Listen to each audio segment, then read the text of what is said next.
Hello and welcome to another edition of Recycle, Don't Be a Waster.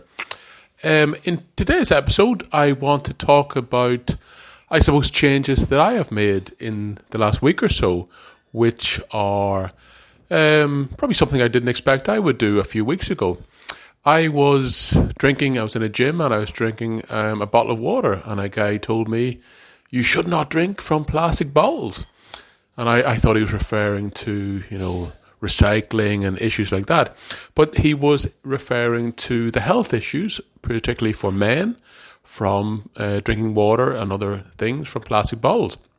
So I went and looked into the topic, and I think, if you're finding it hard to motivate yourself to not consume products from plastic bottles, plastic containers, I think the topic of today's podcast might be what pushes you over the edge.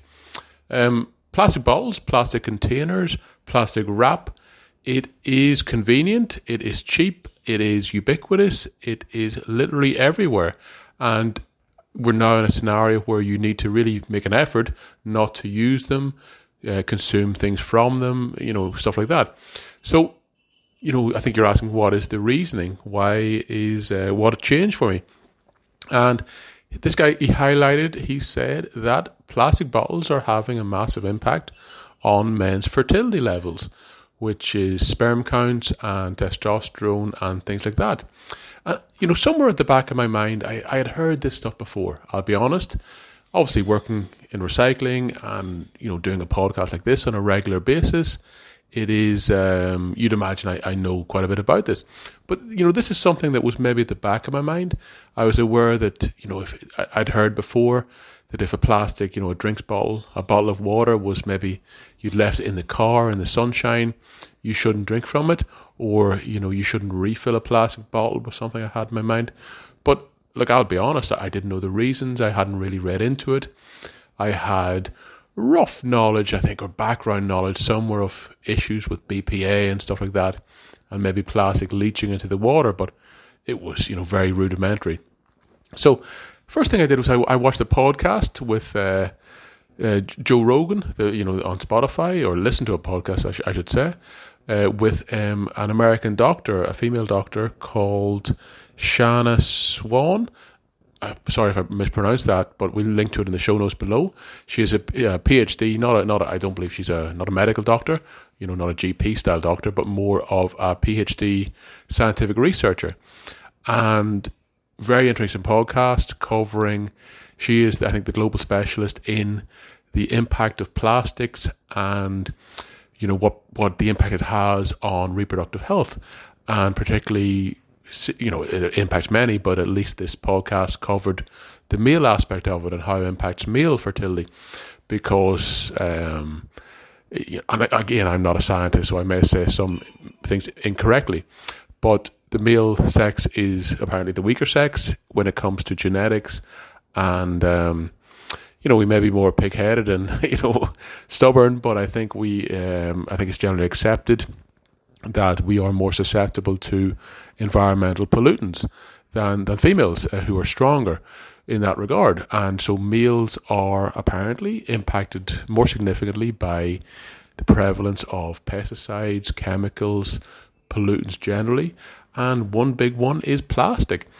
And again, there could be, forgive me for pronunciation errors here, one is something called phthalates or phthalates, which again we'll link to below, which are endocrine disrupting, which basically means hormone disrupting compounds or aspects of plastics that are in common plastics, and they're nearly everything we use or consume, and they have significant impacts on our hormone levels.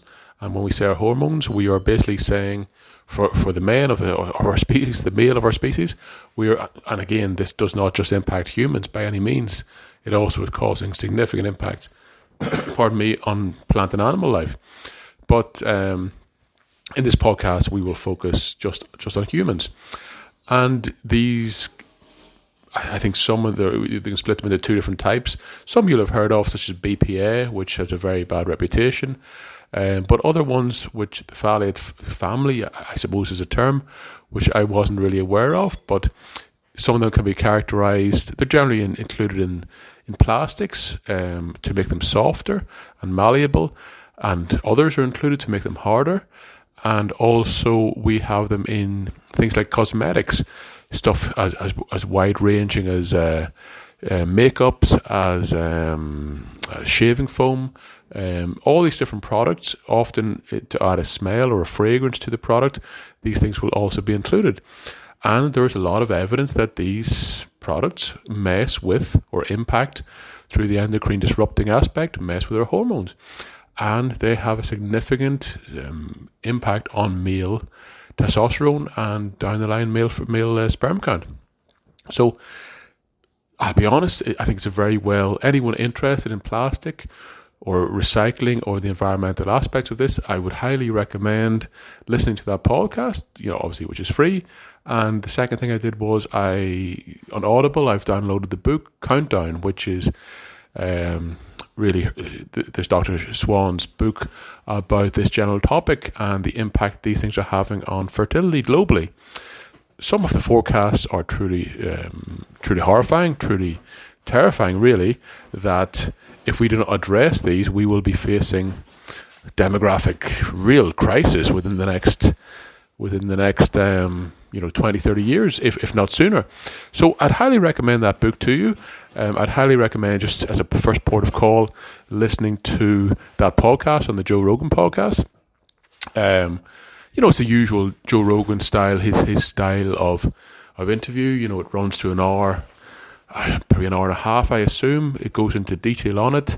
He lets the guests speak, which obviously is something that some people have been upset about recently, over COVID and stuff like that. But I think in this instance, no matter who you are, I think it's a very interesting topic and well worth a listen, no matter what your views on Joe Rogan are. So I would highly recommend it. And, I think I've made changes in the last week or two. We're reducing plastics, reducing plastic bottles, moving towards glass. It's a very interesting topic. I think it's a topic that, I think when we're looking at plastics and the issues, week in, week out on this podcast, we discuss the issues in, the Pacific garbage patch and stuff like that. But I'll be honest, I think we're only at the tip of the iceberg. I think we are not even aware of half or, a small percentage of the damage these things are causing to the natural environment. And, sometimes maybe as humans, we don't think we're part of the natural environment. Sometimes we think, we live in our air-conditioned luxury of the modern world. And we're unremoved or far removed from forests and fields and seas. But the reality of it is we're all one ecosystem, and what impacts flies and insects and sea life really impacts us. And some of the facts they're giving about population decreases in the insect world, in the flies, in sea life, it really is terrifying, I have to admit. And it's something that I'm looking here in Australia, we're coming up, I think the federal election is next week. I see the Green Party running. I personally don't see the Green Party promoting or discussing these sort of issues. I see them promoting global warming, emissions, carbon capping, carbon trading, net zero. I see all this stuff. Everyone has their own personal view. My personal view is the issues caused by pollution, what I mean that plastic pollution of our oceans. This issue now, and admittedly I'm coming late to the game here, but what I've become aware of when it comes to the issues for fertility, etc., and also habitat destruction, what we're doing to basically animal life and sea life, I personally see that as much more pressing than climate change or carbon issues. And I think it's something that we can make real tangible benefits straight away. So that's somewhere where I would love to see the Green Party, or fundamentally any political party, really having a focus. I think that would get people's imagination. One thing on the podcast with Joe Rogan, he kept repeating, and he really seemed surprised, and he said, how do I not know this? How have I not heard about this before? And I'll be honest, I don't know. I didn't hear either. And one thing the doctor said, Dr. Swan said, was when she raises it with people, quite often they are of the view, or they say, there's too many people. The planet's overpopulated, so maybe it's a good thing. And I think, is that where we are in 2020, in 2022? Is that where we've come to? That, we see this as a good thing? Like, I think if that's the case, we're becoming that, what's the term for that? That's, is it misanthropy? Is that hating humanity? Is that the term? I might be wrong on that. I know, misandry is hating men, misogyny is hating women. Is misanthropy, is that the term for hating humanity? I think we gotta invest in our future, and investing in our future means investing in every animal's future. I think I'll leave it there. I think I'm coming over a little bit too hippie, too green for this podcast, where we try to keep things, as businesslike and sensible as possible. But I think, this one is something where we're really talking about big issues. So look, I'll leave it there today. And again, thanks for listening. And of course, we'll say recycle. Don't be a waster.